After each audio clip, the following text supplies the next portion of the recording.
on March 17, 1941, when Springsdale began to reveal the secrets of the harsh winter in the hills of Ozark in Arkansas. An assistant social called Margaret Wilson visited an isolated cabin inside the county from Shannon.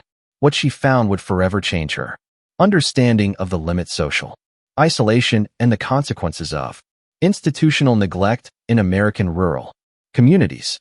The property of the Sheltons was 27 kilometers from the nearest city, Current River, accessible only by a dirt road that became impassable during spring rains. The family lived virtually without contact with the world exterior for over 3 decades. Margaret's visit was motivated by a complaint anonymous received by the Missouri Department of Social Services, claiming that children were living in unhealthy conditions and possibly suffering abuse. Upon arriving at the property, Margaret was received by Elijah Shelton, 47, a man of median stature, gray beard, and intense blue eyes that seemed to carry the weight of generations of isolation.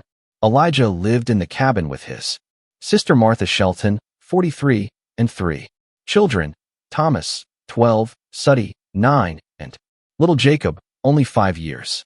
The cabin, built by Elijah's grandfather in the 1920s, was a structure of wood with 2 bedrooms, a kitchen, and a living room.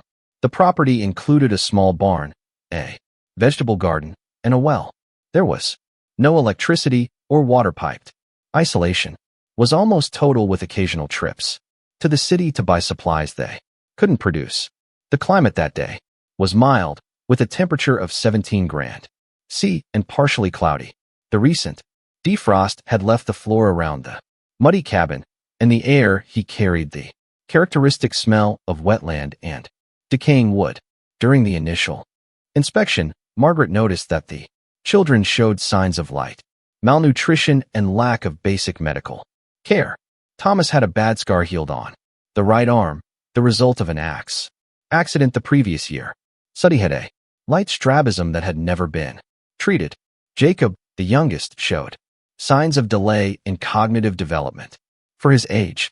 What caught the attention of Margaret, however, were the physical similarities between the children and the 2 adults. All shared striking features: the same intense blue eyes, the same facial bone structure, the same format of ear, characteristics that suggested not only kinship, but also a very close consanguinity. When asked about the children's mother, Elijah hesitated for a moment before to answer that his wife had died during Jacob's delivery. Martha, it remained silent, avoiding eye contact with the social worker. It was in this moment Margaret began to suspect that the story made no sense. County records did not find any wedding certificate from Elijah Shelton. In fact, the only documents found were the certificates of birth of Elijah and Martha, sons of Harold and Edith Shelton, and a record of ownership of lands dated 1924. The children had no certificates of official birth. The Shelton family was gradually isolated after the death of Elijah and Martha's parents in a fire in 1973. Since then, the brothers have cut almost every bond with the local community, visiting the city for basic needs only. Current River residents described Elijah as a reserved and suspicious man that avoided prolonged interactions. The first suspicions that Martha could be the biological mother of children began to form in Margaret's mind as she observed the dynamics.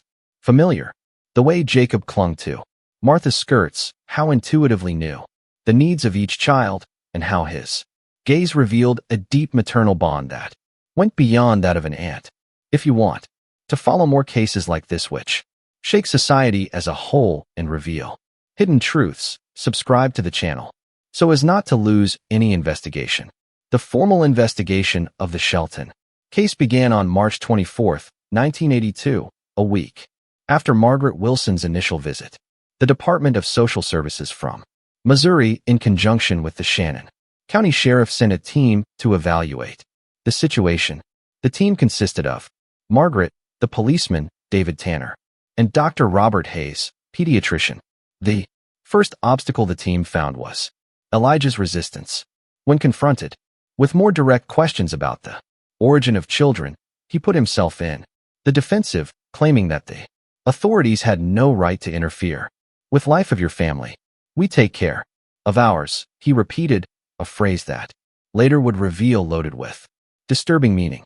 Martha, in turn, remained silent, responding only with mono-labels when questioned directly as.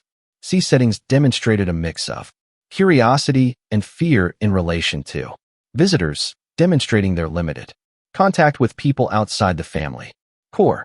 Dr. Hayes performed basic physical examinations on children and observed several signs worrying. In addition to mild malnutrition and lack of preventive medical care, he observed physical characteristics that could indicate genetic problems consistent with endogamy. Thomas had polyactyly, one more finger in hand, left. Suddy had problems of dental development, and Jacob presented signs of cognitive impairment more severe than initially perceived. These signs, when observed in isolation, can have several causes, explained Dr. Hayes in his report. But when observed together, added to the shared physical characteristics, and family isolation raised serious concerns about possible consanguinity. The investigation took a more accurate course when the team obtained access to few medical records of the family. In 1970, Martha had been treated in a hospital in the neighboring county after a domestic accident. The doctor he had observed that she was 3 months pregnant. However, not there was record of birth or adoption of any child during this period. A deeper search in the records revealed a standard. Martha had been treated in different hospitals in the region in 1970, 1973, and 1977, years that they would correspond approximately at the ages of Thomas, Suddy, and Jacob. In each occasion, she used different names, but physical descriptions and medical data basic indicated that it was the same person. The investigation found a significant obstacle when Elijah, feeling the direction of events, prevented investigators from entering the property legally without concrete evidence of abuse or severe neglect. The authorities, they had limited intervention options. It was at this moment that a crucial witness emerged. Sarah Jenkins, a woman 83 years old who lived about 5 kilometers from Shelton's property. He contacted Margaret after hearing rumors about the investigation. Sarah, he revealed that he was a friend of Edith, Elijah, and Martha's mother, and that she kept contact sporadic with family even after isolation. Edith was always afraid that something like this would happen, said Sarah. Harold kept the family isolated, saying that the world was corrupt and that they could only trust in the blood itself. When they died in that fire, I tried to help boys, but Elijah was already very similar to his father, suspicious, hostile.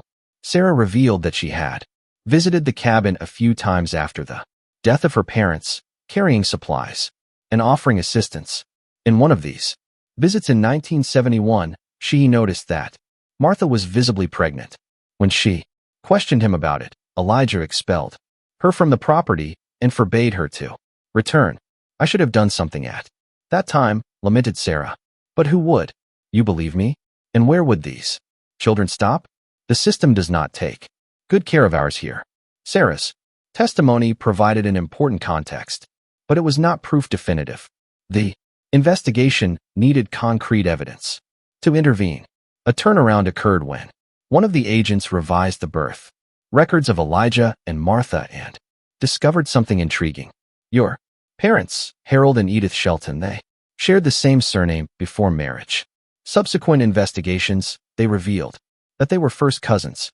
It is not uncommon in isolated communities like this, explained the local historian, consulted by the team.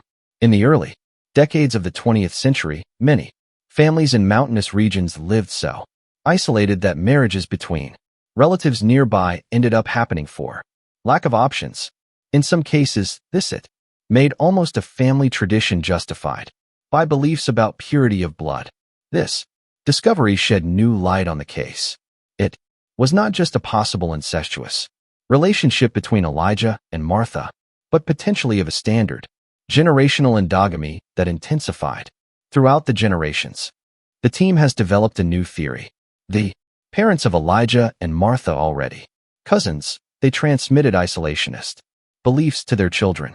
After the death of the parents, the brothers, already socially isolated and possibly influenced by distorted ideas on family and purity, established an incestuous relationship that resulted in the birth of 3 children. The investigation found an obstacle when a local resident claimed to have seen a different woman on Shelton's property in the early 1970s. Information briefly reinforced the theory that there could be a third person involved, perhaps an Elijah wife, who later disappeared.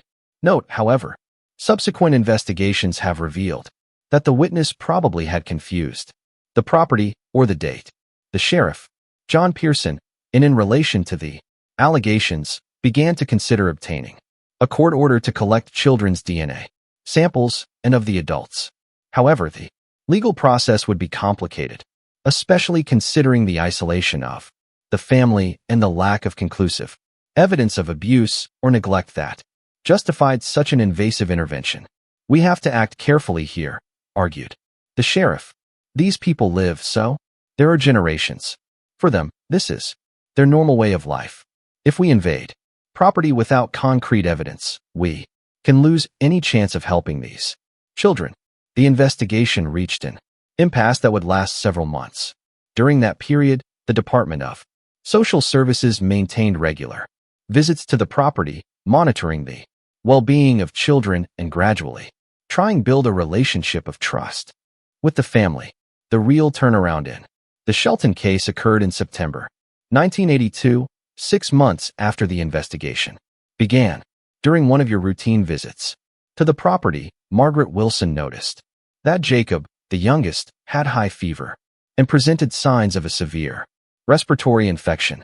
Despite Elijah's initial resistance, she managed to convince him to allow the child to be taken to the hospital in West Plains, the largest and next city.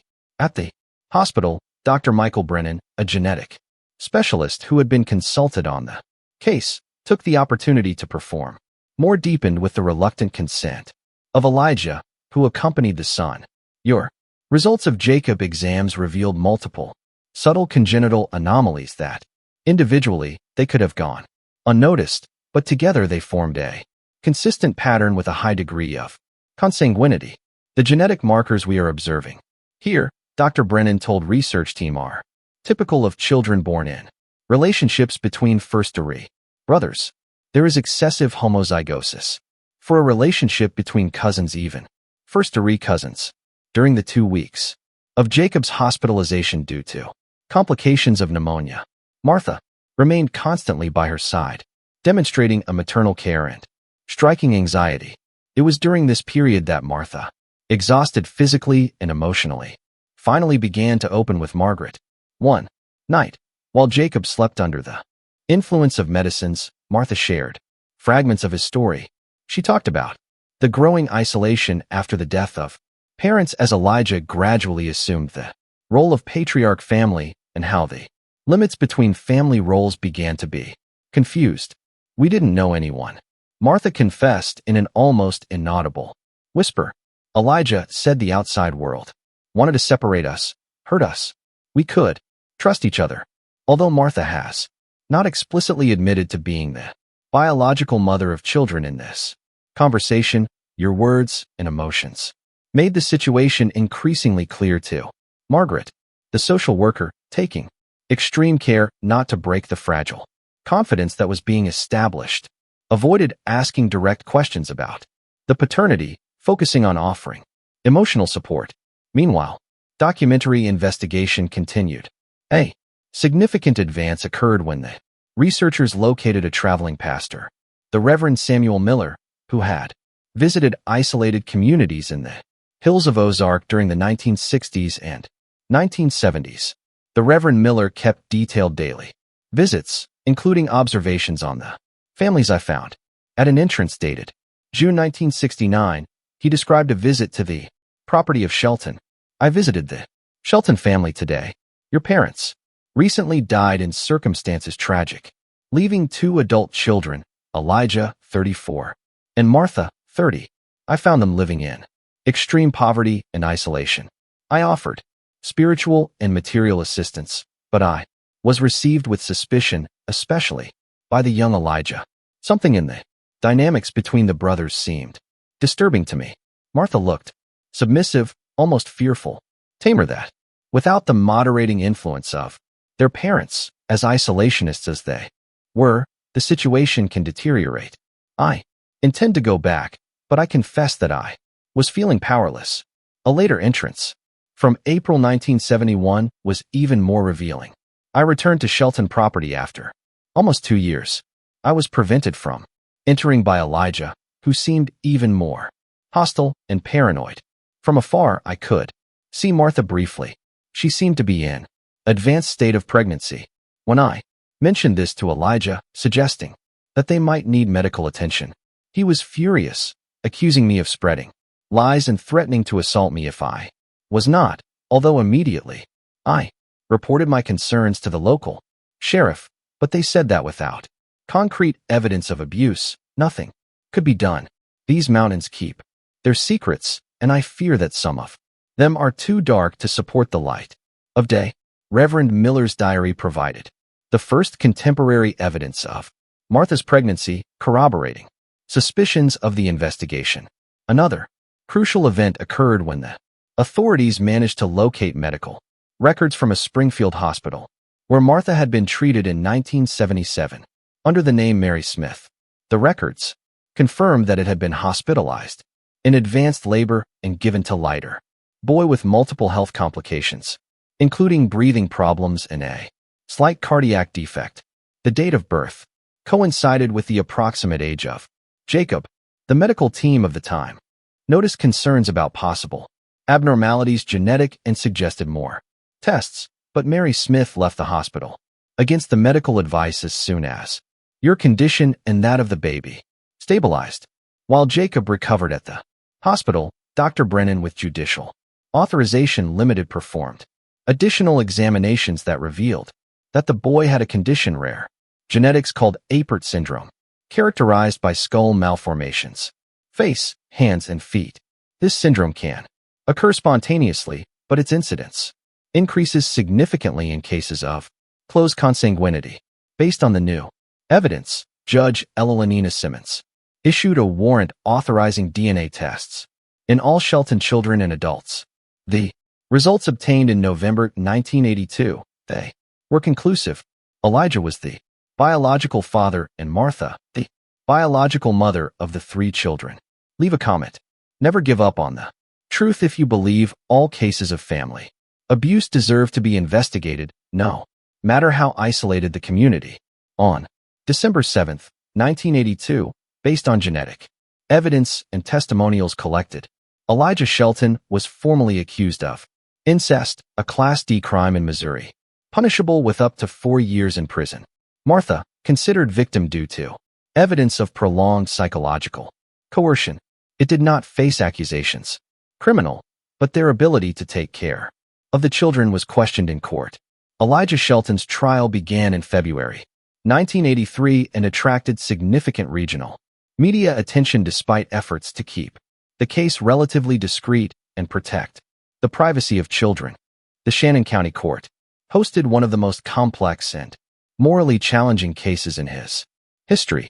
During the trial, Elijah's defense, led by public defender Gerald Thompson, he argued that extreme isolation and the dysfunctional environment in which he had been created had compromised their ability to discern norms, basic social and morals. Thompson presented evidence that Harold and Edith Shelton, parents of Elijah and Martha, had deliberately isolated their children, depriving them of formal education and normal social contact. The defendant, argued Thompson, is the product of isolation generations, and possibly from previous endogamy.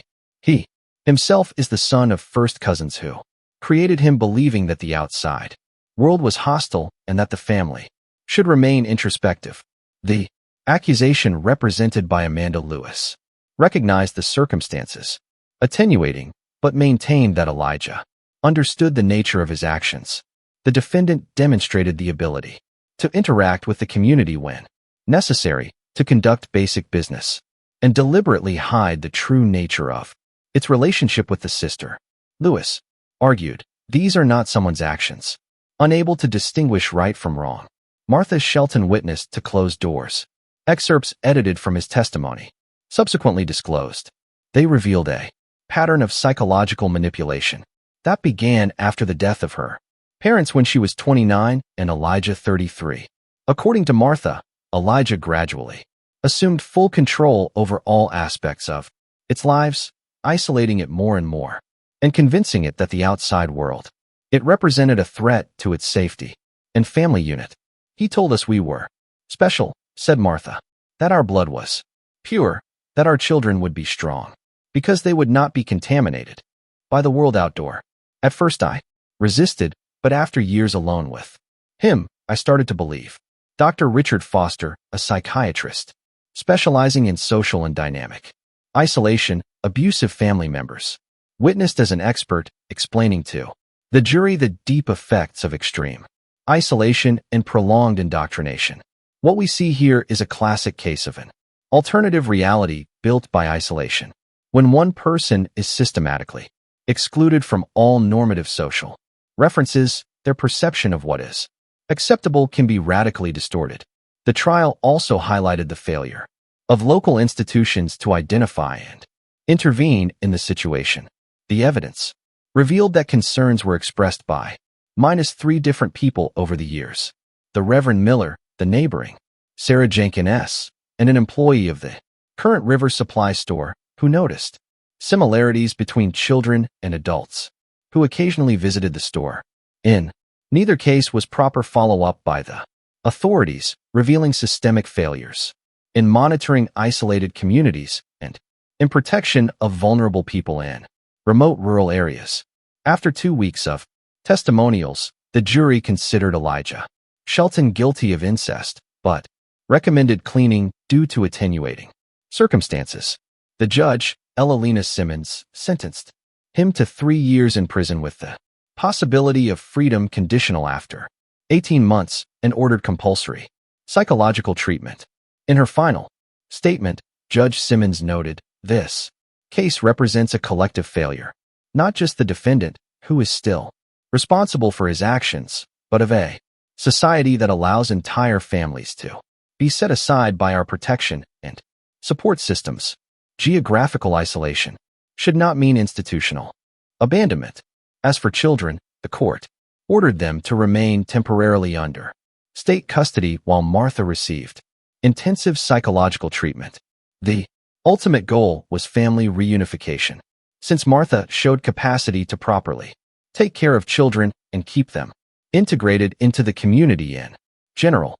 The children were placed in a foster home in the neighboring county, where began to receive formal education and medical treatment for their various conditions.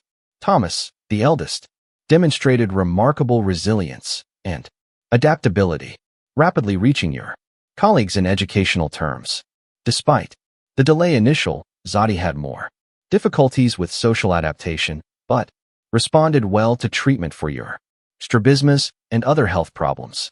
Jacob, the youngest and more severely affected by genetic disorders, underwent several surgeries to correct malformations and started intensive care for its delay in development. Comprehensive genetic tests revealed that all 3 children were carriers of multiple genetic anomalies resulting from endogamy. Thomas presented mainly smaller problems such as polyactyly, which had already been corrected surgically, and predisposition to certain autoimmune diseases. Suddy presented more significant problems, including a rare enzymatic deficiency that affected his metabolism and required continuous medication. Jacob, as previously identified, suffered from Apert syndrome, among other complications that would require care. Doctors for a lifetime. The Shelton case triggered significant changes in service policies in Missouri and neighboring states.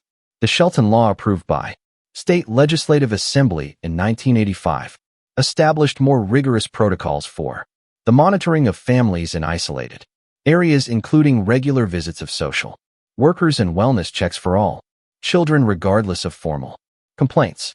Elijah Shelton fulfilled 22 months of his sentence before being released in freedom conditional in 1985. As a condition for its liberation, he was prohibited from returning family ownership while children were under the care of Martha and had to undergo continuous therapy and regular supervision. Martha, after 2 years of intensive care, recovered the children's guard in 1984. With state assistance, he moved to a small house on the outskirts of West Plains where children were able to continue their studies and medical treatment. She completed her own GED, high school equivalent diploma, and finally he got a job as a library assistant in a local library. The history of the Shelton family continued to evolve in the following decades. Thomas, the eldest son, surpassed the adversities of his creation and graduated in service social, dedicating their career to help children in situations of vulnerability. Similar, Suddy faced more difficulties fighting chronic problems, health and psychological challenges related to your past, but it ended up finding stability as an artist and artisan. Jacob, despite its limitations, physical and cognitive, conquered a semi-independent life with the support of community and became a defender of the rights of people with disabilities in rural areas. The Shelton case remains an iconic study at faculties of social work and right across the country, illustrating the complex intersections between isolation, geographic, rural, poverty, dysfunctional family dynamics, and institutional failures. Also, highlights the physical and psychological effects of endogamy not just in children directly affected but also in subsequent generations. In 2002, 20 years after the initial discovery, Margaret Wilson, then retired, reflected on the case in an interview with a local newspaper. What's most impressive is looking back. It's like something so extreme could happen practically in sight of all. No, it was a cabin in the middle of nowhere.